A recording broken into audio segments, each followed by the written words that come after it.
Hello there, my name is Amanda May and welcome back to my channel. Today I'm going to be telling you about my top 5 favorite authors of all time. Before the year 2020, I didn't really read a lot of different authors. I mostly stuck to my favorites, but I branched out big time in 2020 thanks to BookTube giving me so many awesome recommendations and discovered some new authors to add to this list. In fact, 4 of my 5 are authors that I didn't read until 2020. Also, I straightened my hair today, and so it's a lot longer than I'm used to, and I'm loving it. None of y'all probably know, but my hair used to be extremely long, and then I chopped it all off and donated it, and here, I'll put a picture just to give you context, but I'm trying to grow it back out, and I'm seeing progress finally. I love it. Sorry, not bookish content. Back to books now. So if you've watched probably any of my videos, you know already my #1 favorite author. So we're just gonna start with him. It's Patrick Rothfuss. He's wonderful. The Name of the Wind is my favorite series of all time. And I just love his writing style. It's like just the right amount of flowery, and he hides so many things in The Name of the Wind in the story that you really have to read it multiple times if you want to catch all of the Easter eggs and all of the hidden meanings that he slips into the story. I think I also just really enjoy when one of the main characters, preferably the main character, is extra snarky, like really witty. So at least one of the characters in a story has to be super witty and just make snide comments whenever he or she possibly can.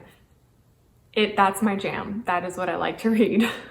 And of course, in The Name of the Wind, the main character is, he's the snarky one. He's a genius and he knows it. And so he can be a little brash at times, but I love it. I'm here for it. I could maybe hold up their books when I say their names. I'm gonna do that. Okay. So this is belated, but yay, Name of the Wind, Patrick Rothfuss, #1 favorite author. From here on out, it's difficult for me to rank these authors, but I did my best. I'm sure this is gonna be a living list. It's fluid, it's gonna change from book to book, especially when I'm in the middle of reading a book. I usually have rose-colored glasses on and think it's the best thing ever, and then when I finish it and get some distance and start reading some other things, usually my opinion of that book goes down just a little bit. The rose-colored glasses come off, the infatuation goes away. The infatuation period ends, and I have a clearer picture of what I really think about those books. So I say all that because I am currently not in the middle of, but near the end of reading the Mistborn trilogy. And I'm loving it. I think it's wonderful and amazing, and people say that the ending is really great, so I'm getting close, and I really hope that I love the ending, but I'm also really curious to see what will happen when I finally put the series down and get a little distance from it and see if my opinion changes at all. I'm kind of hoping it doesn't. Everybody seems to love this trilogy. I love it right now. I'm hoping my opinion doesn't change. We'll see. So for now, Brandon Sanderson has the *2 spot because this is all I've read of his. But I'm super looking forward to delving further into the Cosmere universe this year. I have plans. We're gonna do it. I'm excited. So yes, Brandon Sanderson, welcome to my top 5 favorite authors of all time list. I'm sure it's such an honor. Not joke, I'm joking. But I do really like his writing style, so I have high hopes for the rest of his books. All right, coming in at #3, we have Victoria Schwab, or V.E. Schwab. This is The Invisible Life of Addie LaRue, Alcrate, I think, edition. She is on this list not just for the stories that I've read of hers. I've read the Monsters of Verity duology as well as this book. But I think that her premises, even from not having read the rest of her books, but knowing the premises of the rest of her books, I think they're just so creative and kind of unique, and I have high respect for that. I don't know how people come up with ideas to write books, period, but hers just stand out to me, and I think that's really impressive. So she is definitely on this list. I'm gonna put her as number 3, and I'm so looking forward to reading more of her books in 2021. In fact, if you haven't seen my, I think it was 12 author series of books that I will read in 2021 video, I will put it in the cards so that you can click on that and watch those. She is listed as well as Sanderson and probably both of the other authors that are on this list. Rothfuss would be on it, but let's be real. The 3rd book's not coming out in 2021. I would be shocked. So yeah, love V.E. Schwab. Coming in at number 4 is Laini Taylor, author of Strange the Dreamer and the Daughter of Smoke and Bone trilogy, which I will be reading in 2021. This is just the dust jacket because I convinced my husband to read this. So yeah, he's currently reading this, and I can't wait to see what he thinks of it once he gets a little farther into the story. Laini Taylor made this list because of her writing style primarily. It immediately reminded me of Patrick Rothfuss. It's a perfect amount of flowery. I loved it. I loved her descriptions of things. And I also really liked her characters. And I am a character-driven reader, so that is very important. Also, in the Muse of Nightmares book, the sequel to Strange the Dreamer, there was a character that I hated that she actually changed my mind on, actually 2 of them.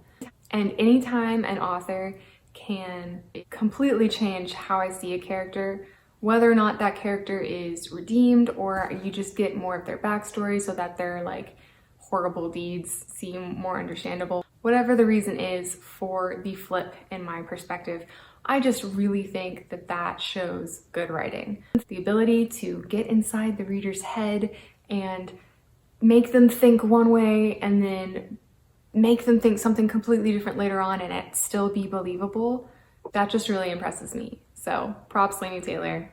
I love your writing style, love your character development. Can't wait to read the Daughter of Smoke and Bone trilogy. Okay, and last but not least, coming in at number 5 is Sarah J Maas, author of Throne of Glass and A Court of Thorns and Roses and Crescent City, which I haven't read yet. I put Sarah J Maas on this list because I feel like I owe her a lot. She got me back into reading in 2020.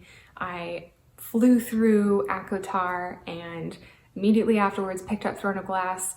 And her stories definitely are character driven, which works for me. I don't really know how else to say this. I guess her books just evoked such strong emotions in me that at some points I would be actually laughing out loud, which I don't usually do when reading books, or I'd be crying, sobbing, or I would just feel really empowered by these strong female characters. Whatever it was, all of her books had something that hit me emotionally and made her stories memorable. So yeah, in case you were wondering, I have pre-ordered the, what would it be, the 1, 2, 3, 4, 5th ACOTAR book. Can't wait for that to come out. I'm waiting a little bit with Crescent City, trying to let the 2nd book come out, get closer to around when the 3rd book is gonna come out probably before I read those, just so that I don't have to reread them. The first one is a big book, and I'm guessing the others are going to be thick as well. So we're gonna wait on that. But she still is on this list at number 5. And just because I like breaking my own rules, I'm going to have a 6th author on this list.